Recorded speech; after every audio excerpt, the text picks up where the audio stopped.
Hey everyone, welcome back.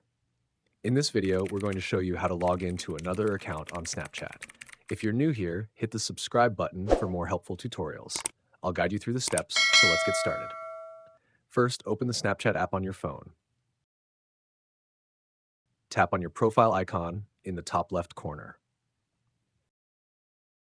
Next, tap the gear icon in the top right corner to open settings.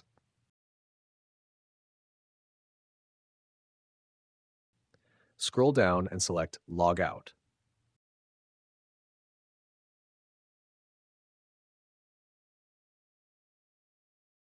A confirmation message will appear. Tap Log Out again.